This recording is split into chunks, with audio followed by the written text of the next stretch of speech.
À 40 jours des élections municipales, nous vous proposons une série de reportages sur les problèmes auxquels sont confrontées les communes françaises. Ce soir, nous nous intéressons à l'environnement.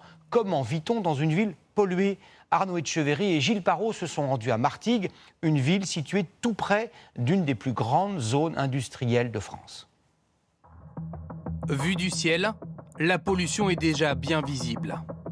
À 2 pas de Marseille, niché entre l'étang de Berre et la Méditerranée, voici Martigues, 47 000 habitants.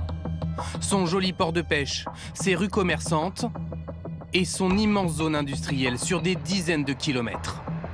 On y trouve une usine pétrochimique, une raffinerie, une centrale électrique. Ce père de famille habite à moins de 300 mètres. Ouais, quand je sors, j'ai la vue sur, on a la vue sur l'usine. La nuit, quand ça torche, il y a tout qui est, on dirait qu'on est en plein jour, c'est impressionnant. Des fois, selon le vent, ça sent plus ou moins. Mais quand les gens viennent chez nous, ils nous disent, eux, ils sentent. Oh, qu'est-ce que c'est cette odeur? Moi, je sens rien. Je travaille à l'usine, j'y habite, on ne sent plus rien. Sur plus de 700 hectares, pas moins de 11 sites Céveso répertoriés. Au début des années 50, les habitants se sont installés dans ce quartier de la Vera, attirés par des loyers attractifs.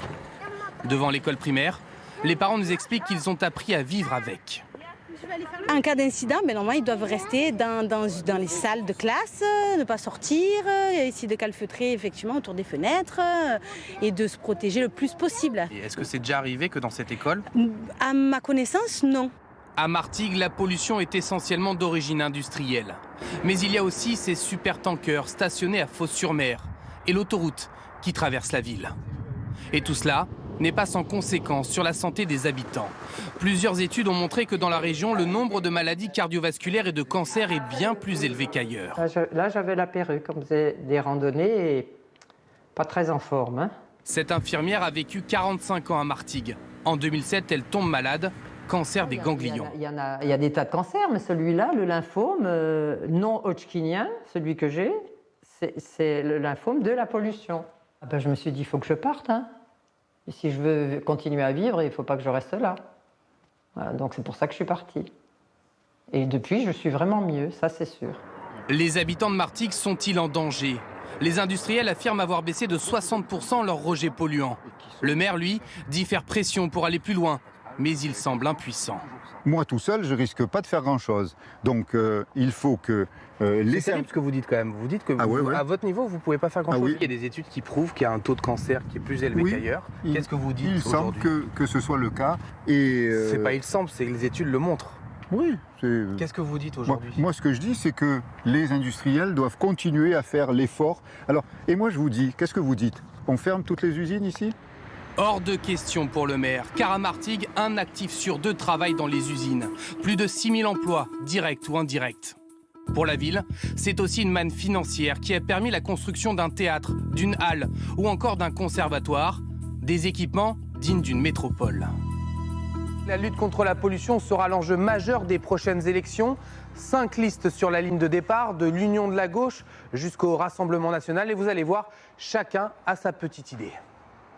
La préservation des zones naturelles, on en a ici, elles seront préservées. L'augmentation des parcs et des zones végétalisées en ville. L'industrie périclitera rapidement. Cette industrie-là, il faudra la remplacer économiquement par d'autres entreprises innovantes sur le sujet, et non polluantes évidemment. En attendant, la lutte contre la pollution a pris une tournure judiciaire. Il y a quelques mois, 2 plaintes, au civil et au pénal, ont été déposées pour mise en danger délibérée de la vie d'autrui. Ouais, là, il y a des jours ici, on ne pourrait pas rester tellement que ça sent mauvais. Et c'est Daniel Moutet, un simple citoyen, qui a pris la tête de cette révolte. On est écouté, mais on n'est pas entendu. Et grâce à la justice, je pense qu'on va nous entendre vraiment. Il faut qu'on puisse justement travailler et respirer ensemble. Daniel Moutet se bat aujourd'hui pour son père, ancien ouvrier de l'une de ses usines, mais aussi et surtout pour les futures générations, à Martigues et sur tous les temps de Berre.